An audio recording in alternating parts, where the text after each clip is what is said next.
So this week we are on our 5th session, and we are looking at proteins that heal.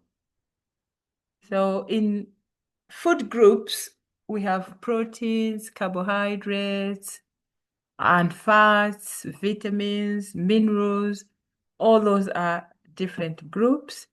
And so today we're looking at protein. What does protein do in our bodies? And how can we use protein in our program of reversing diabetes? Now, we're calling them proteins that heal because not all proteins heal. Some of them can actually also damage our bodies. So we need to know the good proteins, the ones that can help us in our everyday living, in trying to reverse diabetes. So the proteins that heal, there are some proteins that can damage the bodies, but today we want to discuss what you can do in all the food groups. You have to be choosing the right foods to eat, the right groups to eat, and also the way you prepare them.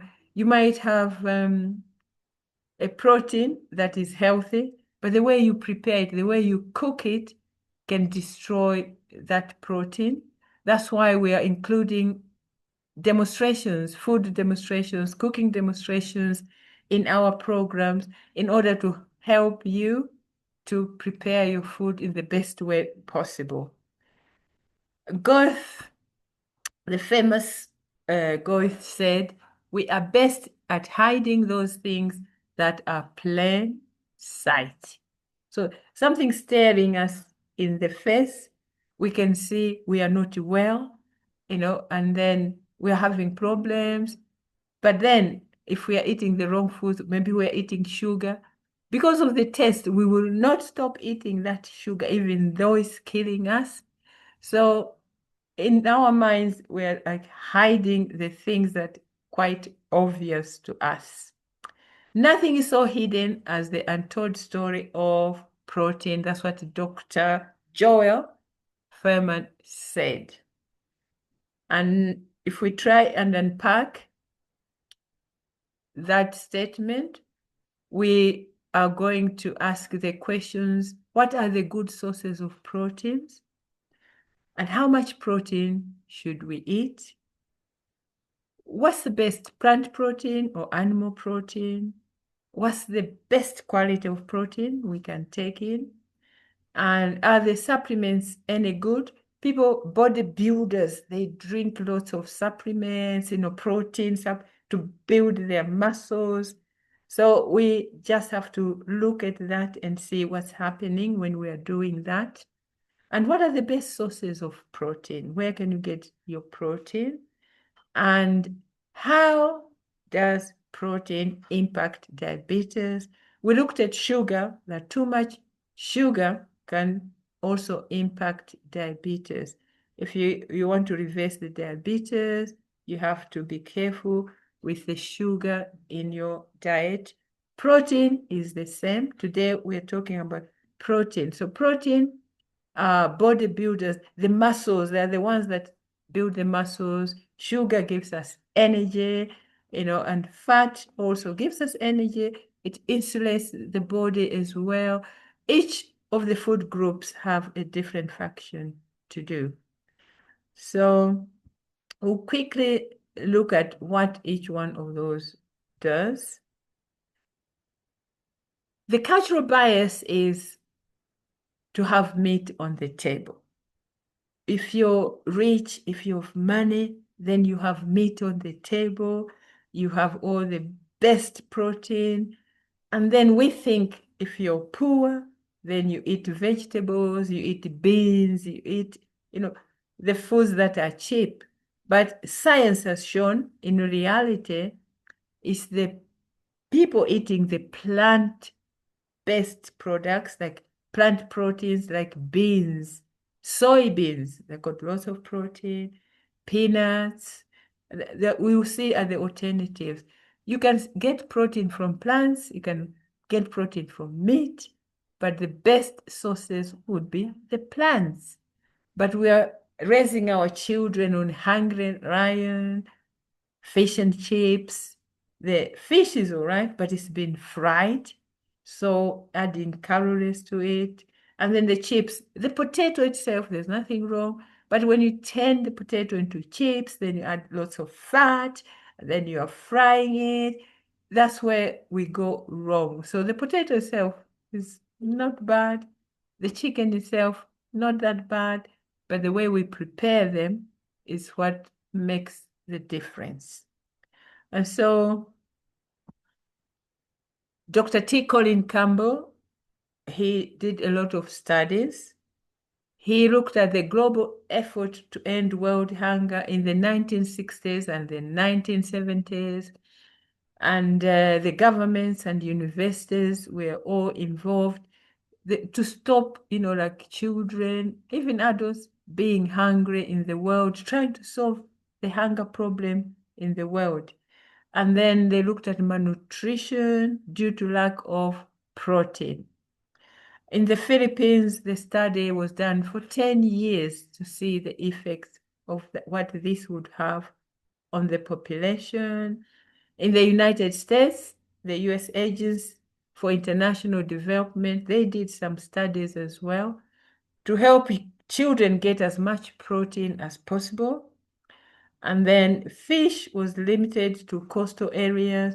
Normally, if you don't live near a lake or a river or the sea, the fish has to be taken from those areas to people who are inland. And so it's limited in a way, but these days, because of transportation and the freezing process and drying process, nearly everyone can have access to fish, because fish has also got protein. Peanuts have protein. The problem is when we eat peanuts, you're supposed to have a handful of peanuts every day. So a handful the size of your fist every day. But what do? We buy a bag of peanuts and then eat the whole bag of peanuts. So it's the quantities rather than the peanuts themselves that cause the problems. If we look at peanuts, they are often contaminated with aflatoxin, and this is a mold that can make us sick, carcinogenic, causes cancer. And so we have to be careful how we use peanuts. These days, when the peanuts are dug from the ground, they are dried, the process, it goes through, it makes sure that those peanuts haven't got that mold on them. It's the mold on the peanuts that causes the problems. And so we have a double problem here. How to produce more peanuts, which do not have the problem we are talking about, and to prevent aflatoxin contamination, because this contamination can cause liver cancer. So we're trying to, stop the spread of liver cancer. Is very serious.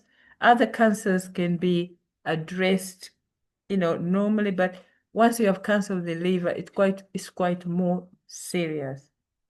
So, as we said, one of the problems is that the peanuts are often contaminated with the aflatoxin. That's a toxin, which is one of the most cancer-causing substance known to man. It gets on the peanuts from the mold. So if the peanuts are not handled properly from the harvesting to the shop, they can get mold growing on them. And it's that mold that causes the problem because they haven't been dried well. So if you produce your own peanuts. You just have to make sure when you harvest the peanuts, you dry them well, because once they're dry, then nothing can grow on them because there's no moisture on them. And Dr. Campbell had a dual problem. Number one, how to produce more protein for countries that do not have enough protein. And the second problem was how to prevent this aflatoxin contamination, which causes liver cancer. But the peanuts we buy now from the shops, they have gone through the process. The quality is monitored, so you don't have to worry about that. It's only if you grow your own peanuts and you don't dry them well. Once they get that mold, then you might have problems. So if we look worldwide, in the whole world, how does liver cancer rates differ?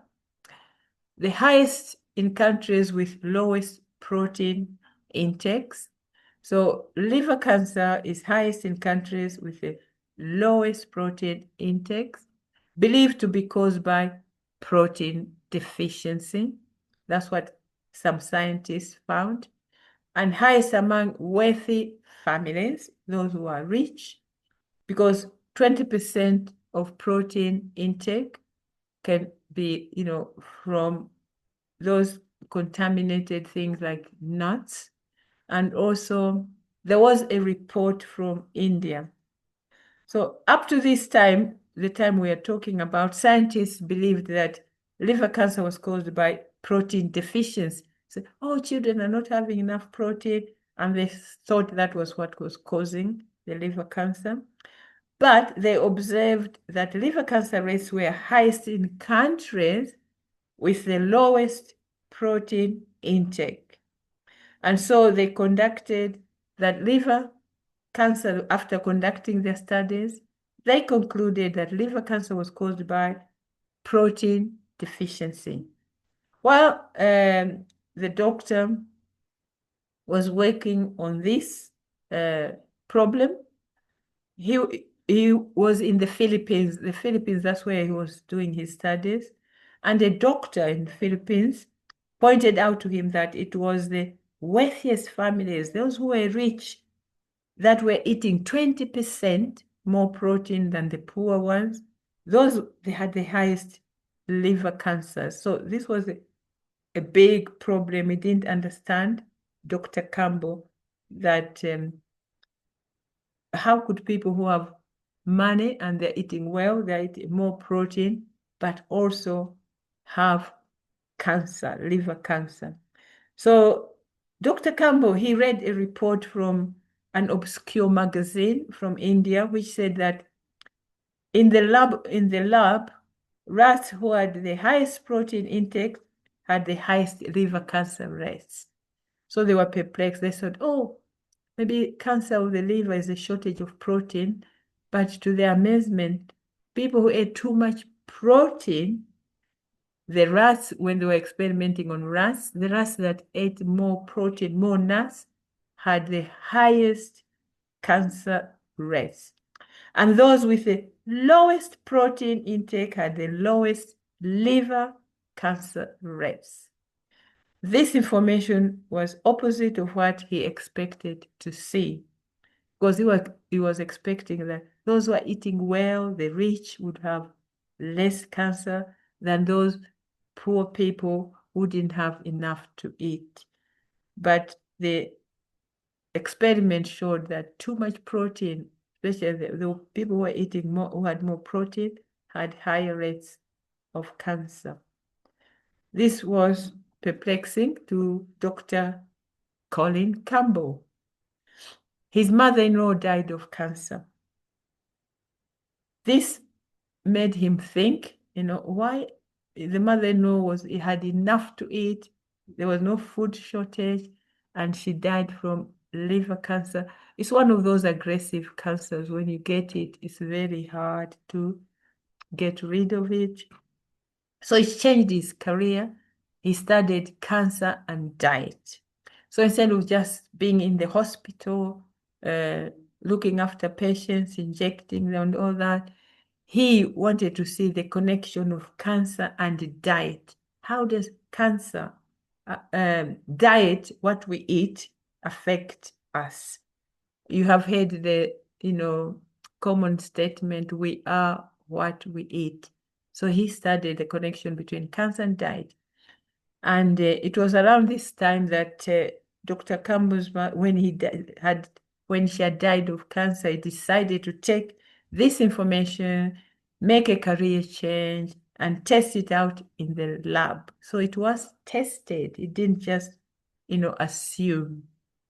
He returned to the United States, joined a staff at Cornell University, and he began studying the relationship between cancer and diet. So we need to know the relationship between what we are eating and cancer. While he was in India, he met Dr. Janice Chen, who was distinguished senior scientist from China. They had just completed cancer research where they had mapped cancer rates from all over the nation of China. So China is a big population. And so they mapped the cancer rates all over China, and they had more than 650,000 participants, people taking part in this study. It was a big study. They noticed that the cancer rates from one country to another were very, very different. So there was a joint effort between America and China to do more studies. The only remaining place on earth people live, they don't travel much. There's like a village community. They eat what is grown there. They don't have like McDonald's or ShopRite or things like that. They just grow their own food, eat their own food. So they were comparing these groups. They collected 1,000 pieces of information. And so the China study was a big study which was done. And the results were very they were amazing and published like all over the scientific world. Protein, it builds muscles. So, we eat protein for muscles. We eat carbohydrates for energy, and then fats for energy as well. But proteins are what build our muscles. So when they gave in the lab, when they gave the rats less protein, there was no cancer growth. When they gave them a lot of protein, then there was cancer growth. But we find that when we have money, we can afford meat, we can have chicken, so these studies are showing that if you have too much protein, you're more prone to sort of cancer rates, whereas less protein, the rate of cancer growth is very low. These are just other studies done with animals, that those who had more, low protein, low cancer, high protein, high rates of cancer. And so this applies to us as well, to people, because some of the animals, we know rats are different from people, from human beings. But when they looked at people, studied people, they found that even in people, if they ask them, what is your diet? People eating a lot of meat, they are the ones who tend to have cancer, more cancer, I should say. Those who eat less meat, they have less cancer. So from those studies, as we said, more animal protein, more cancer, less animal protein. If you eat plant protein like beans, soya, all those because they have low polymonofats. The animals have saturated fats, hard fats, but monosaturated fats come from plants like olive oil, It's almost like medicine. Not too much of it, but when you use olive oil, you have less chances of getting cancer than when you're using margarine or butter, the hard fats. And you have more fiber. It's better to have more fiber than less fiber, and more antioxidants. They come from plants. Though some people don't eat vegetables at all, which is a shame because the vegetables are protective. And the vitamins, we need different types of vitamins to do different jobs in our bodies. So examples of diseases related to protein intake. Today we are concentrating on protein, the body building sort of structures in the body. What about other diseases? No, there are different types of cancers.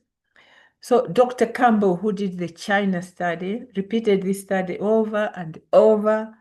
He didn't just do one study, he did it over and over and looked at other diseases as well.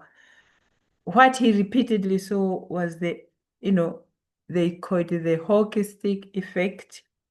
As the intake of animal protein increases in our diet, the incidence of the disease goes up. Diseases like cancer, heart disease, osteoporosis, diabetes.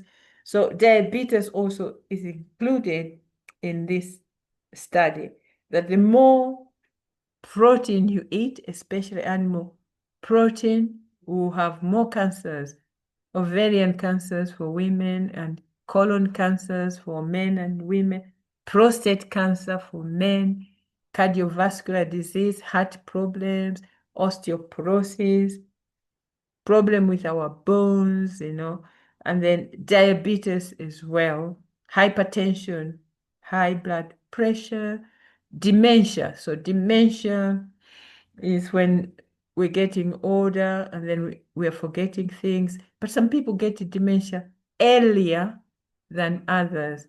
And now they are connecting that to our diet, eating too much of animal products compared to plant products.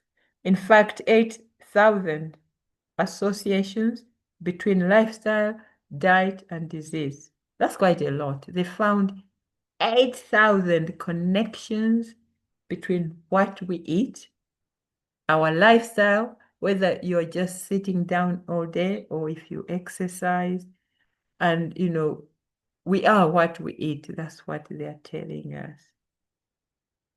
So are there other studies which show similar results? Because these are big studies. They wondered if other studies have also come to the same conclusion and with similar results. So the effect of high protein diets on coronary blood flow, coronary, the heart, so the circulation in the heart. Fleming is another person, just like we looked at the other one, who did some studies, especially connected with the heart, utilizing, SPECT scans to directly measure blood flow in the heart and the body. So the study also compared diets. What are people eating? Whole foods, plant-based diets, low carbohydrates, high protein diets. So 16 studies were done on whole foods, plant-based diets. 10 studies were done on low carbohydrates and high protein diets. Now, they compared whole food plant-based diet, as we said, with low carbohydrate, high protein diet, such as, some of them you see them advertised, paleo, the Atkins diet, and all those diets. They have studied all these diets and come to some conclusions. So we just have a quick look at some of the findings. Effects on high protein diets on coronary blood flow, on our circulation, the blood flowing in our bodies. Can you see blood flow percentage? Whole food, plant-based diet, low carbohydrates, is -10, the blood flow. So the efficiency of how much the circulation is in our body. When you're eating plants, more plants, it's -10. And then when you're eating meat and other things, you can see it can go up to 40% affected. So when a person ate the whole food plant-based diet, it actually increased blood flow. Those who were eating plants, the blood flow in the body increased. When they changed over to low carbohydrate, no, sort of refined like white, no fiber there, white rice, white maize, white meal, those things have no fiber. And then when they changed to that, it decreased, the blood flow decreased by 40%. If you eat plants, your blood flow goes up by 40%. If you don't eat plants, you're eating meat only, the blood flow drops by 40%. So that's quite a dramatic difference, a big change. Now, comparison said the doctor looked at 3 different levels of protein in the diet. High protein diet was greater than 20%. The moderate protein diet was 10 to 20%, and the low protein diet was less than 10%. So if you look at the top, high protein diet, more than 20% of calories, 74% increase overall mortality. Mortality, that's people dying at the age of 50 and 65. So that's quite young. And also 4-fold risk, 4 times the risk of dying from cancer in the 50 to 65 age group, and 5-fold risk of dying from diabetes in all ages. So a high protein diet was a risk in all age groups from, cancer, mortality diet, and developing diabetes as well. Moderate protein diet, 10 to 20% calories if you're eating that. There was low protein, less than 10%. Relationship disappeared. This relationship of people dying from cancer, people dying from diabetes, it disappeared if people were eating a low protein diet. So low protein diet would be a diet like you get your protein from plants, from beans, from things like chickpeas and all that instead of meat. So if you mix your vegetables properly, you can get just as good protein as you get from meat.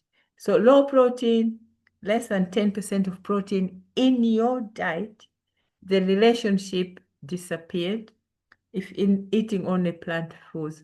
So no diabetes, no cancer, and death rates also are reduced.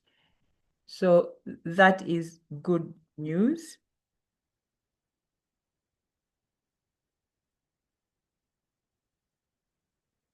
So what is the take-home message?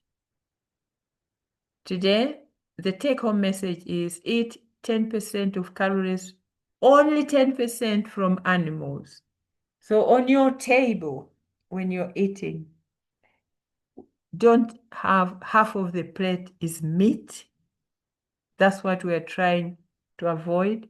Half of the plate should not be meat or animal protein. So chicken, meat, fish, things like that. You should eat less than 10% from those things. On the average, we eat double animal protein. We are eating too much protein. Get more of your proteins. Proteins are the bodybuilders, from plants, nuts, seeds. So things like beans, you can eat. There are so many a variety of beans. You don't have to have the same beans every day. You can change them. You can have nuts, peanuts, cashew nuts. There's many different nuts and seeds. So you can eat these in moderate amount, of course, but they will not affect your life. They will not shorten your life, and also you'll be in good health. So if we compare the protein diets, high protein diets, we said more than 20 calories coming from meat or something like that, 74% increase in death, mortality is death, especially the 50 to 65 group. The young people can get away with it, but as we get older, we get more affected. Fourfold risk of dying from cancer, 4 times the risk, age 50 to 65 and above. Fivefold risk of dying from diabetes, more likely to get diabetes in all ages. Moderate protein diet, 10 to 20% calories, and low protein, less than 10%. The relationship, all these relationships we've been talking about, that more fivefold risk, fourfold risk, 74% risk of dying. All that disappears when you eat a low protein diet like beans and nuts and lentils, things like that. The relationship disappears altogether. So that is good news for us, that we can reduce the risk just by changing our diet. And especially if you have diabetes, you need to reduce the meat you eat, the amount of meat you eat, and start eating more vegetables, more beans, more. The vegetable protein is better than the animal protein. Take home message: eat less than 10% of your calories from animal protein. On the average, we eat double that. We are eating too much protein. Some people buy a chicken and eat half of it. When you go to these like takeaways, you can have half a chicken, a quarter of a chicken, and we eat it all. That is increasing our chances of getting cancer, diabetes, and being overweight. So you need plants, you need nuts, and you need seeds for a healthy lifestyle.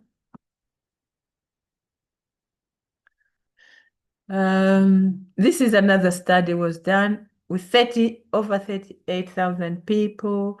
For every 5% calories consumed from animal protein, and a corresponding 30% increase in risk of diabetes. The more protein you take, the more meat you're eating, all these animal proteins, they're increasing your risk of getting diabetes. If you've already got it, then you find it hard to get rid of the diabetes, to reverse it. This program is about reversing type 2 diabetes, but you will not be able to reverse it if you continue eating the way you eat, if you eat lots of meat, and then, you don't even exercise. All the animal proteins, lots of fat, that if you increase that, you find it hard to reverse diabetes. Because the program is about reversing type 2 diabetes. You can't do that if you don't change the way you eat. Let's look at this. The Adventist Healthy Study 2. They've done many studies on Adventists because of our lifestyle. And so there were 60,000 participants eating different, foods. Vegan means no meat at all. Lacto-ovo, they take milk and cheese. Pesco, they eat fish, but not meat. And then semi-vegetarian, half meat, half vegetables. And then the third diet is where you eat everything. Those who, cut back on their meat, and they have moderation. Vegan is totally vegetarian, no meat at all. And so the last one, the sad diet, is the one where they eat everything, a lot of meat, and also a lot of high protein and milk and all those things, high fat diet. And so out of those 60,000 people taking part, the highest people with diabetes are those who were eating high protein, high fat, high, animal products. But the other ones, they didn't get as much. So Seventh-day Adventist study, this was done just to see how our lifestyle affects us.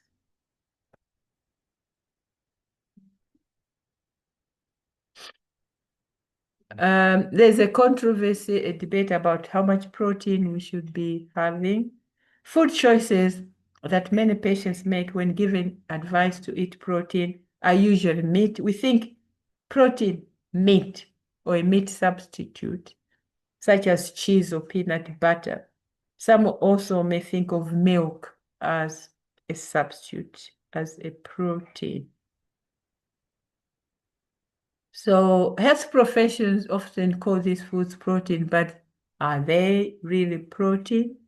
They contain protein, yes, but most of them contain fat as well, and some contain carbohydrate as well. So it's not pure protein. And when we look at the comparisons, we see that you can get protein from vegetables. It's not only meat that has protein. You can get protein from vegetables and also whole foods, plant-based diet. If you eat 20 to 35 grams of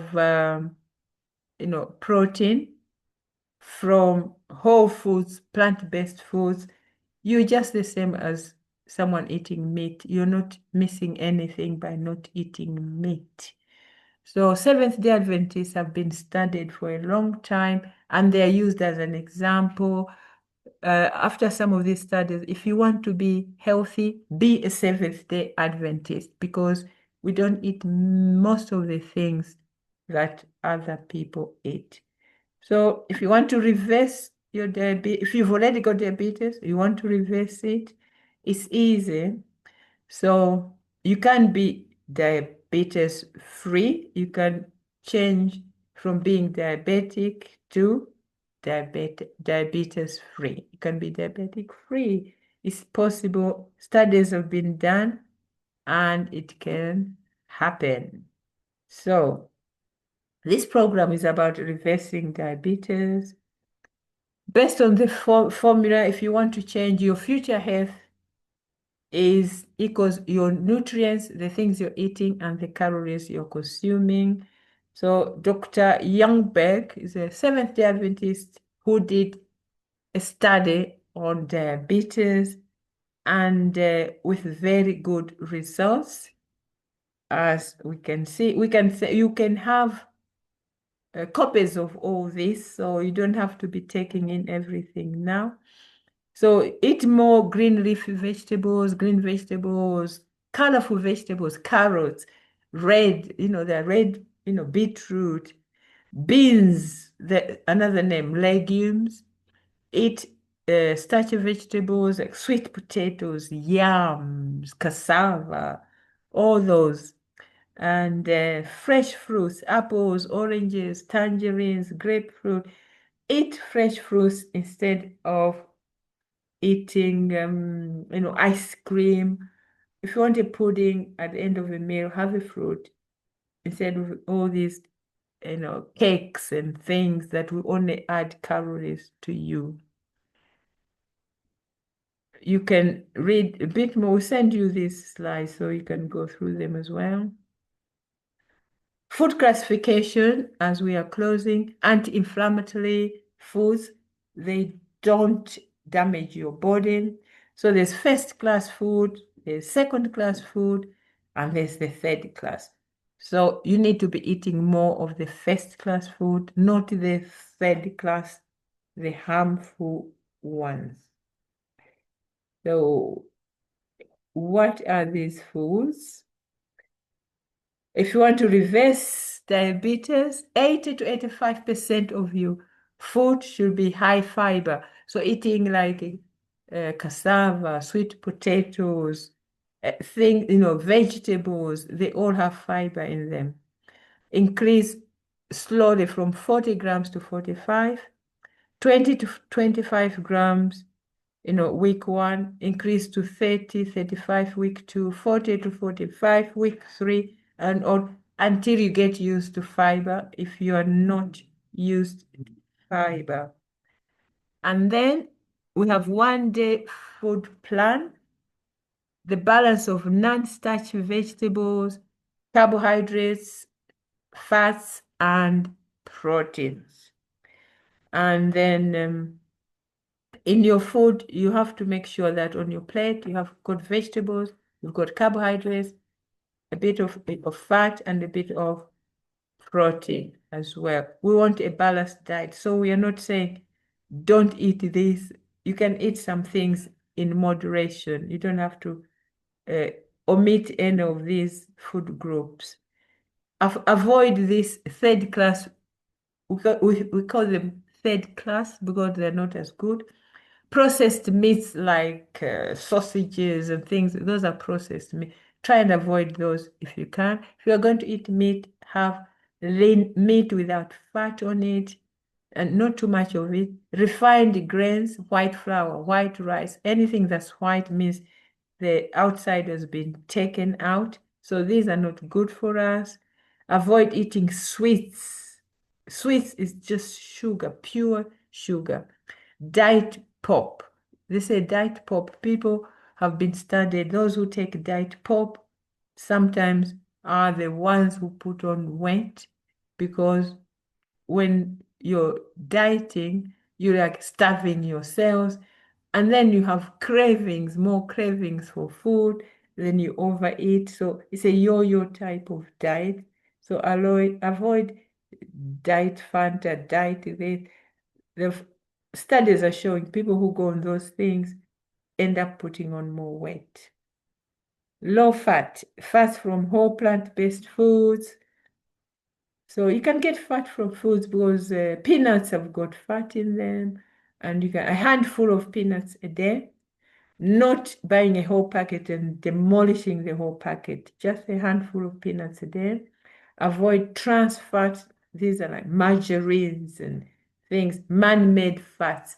So they take oil, whip it, and make margarine. These are man-made fats. Avoid saturated fats. These are animal fats. When you buy meat, there's fat on it, that white stuff.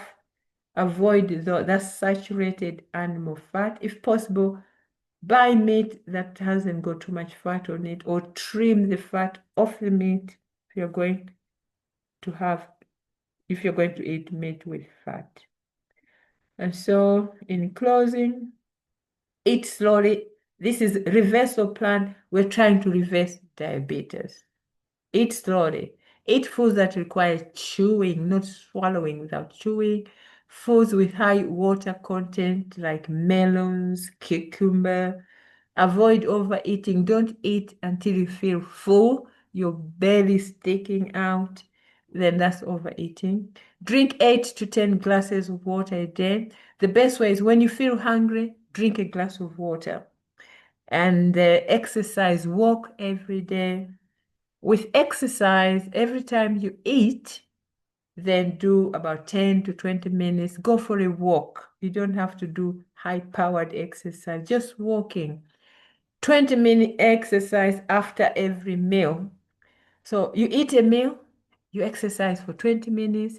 Instead of the sugar going in your bloodstream, you are using that sugar for exercise. So there's no extra sugar remaining in your body. That's the idea. Best training 3 to 6 times a week. Best training is intense exercise. And then you have a rest, and then you do it. You work out heavy workouts. You can do 3 to 6 times a week, but walking is the best exercise. After each meal, just go for a slow walk, a leisure for 20 minutes. Instead of the sugar settling in your body, you're burning that sugar in order for you to reverse if you have diabetes, that's one way we are trying to reverse it. And eat slowly. Sit down to eat. Don't eat while you're standing or walking or running. Take time to eat. Make smart goals. Smart goals, your goals should be specific. I will exercise 10, 20 minutes a day. They have to be measurable, attainable, realistic, time bound. Yeah. I'll take 6 months to reverse diabetes. You can't reverse it in 1 week, but give yourself realistic goals. Set benchmarks to keep on track. Include time each week to learn how to improve health and reverse diabetes. Type 2 diabetes can be reversed if you follow the plans we are giving you every week, and we'll send you the information so you can have it. If you've missed any sessions, then ask. You will be sent all these, what you've missed, so you can catch up. So a safety check sugars often. If you're diabetic, check your sugar levels. Keep healthy snacks available like apples, not sweets. Test before you snack. Notify your doctor.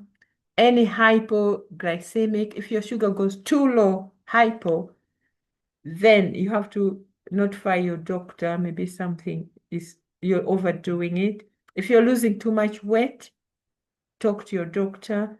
We recommend that you lose 1 to 2 pounds a week, not like 4 pounds in 1 week. 1 to 2 pounds a week, and maintain your ideal weight. As I said, we can send you these examples, the food to eat, this chart, a food plan. We have got a 1-day food plan we can send you if you're not sure how to reverse your diabetes. It tells you what foods to eat, how many servings you should have, and then a serving is like a cup if you don't have scales. But if you want to follow this 1-day plan, let us know, and then we will send it to you so that you're not struggling on your own. And in closing, if you don't check your diabetes has got consequences: neuropathy, amputations, kidney disease, eye problems, strokes, heart disease. If you get rid of your diabetes, we're talking about type 2 diabetes, you will have a longer life, your blood pressure will go down, your blood sugar will go down, your health will go up, your energy will go up, and your vitality will go up. So have a good week. Don't push yourself too hard. Enjoy the journey. Make goals, make them specific, make them measurable. I'll lose a pound a week if you're losing weight, and attainable, something you can actually do. They have to be realistic. If they're not realistic, you will not stick to them. Time bound. So in 6 months, I would like to reverse my type 2 diabetes we're talking about. It's reversible and you can do it. Best wishes, and we are behind you. If you have questions, please ask and we'll try and answer them. Thank you very much for joining us today. Goodbye.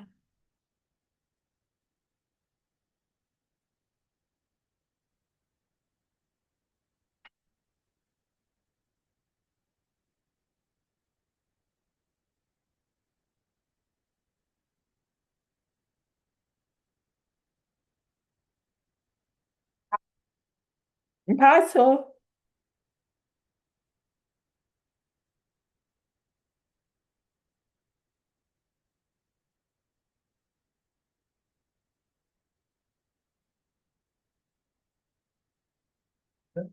We've gone over time. Oh, that's I've finished. okay.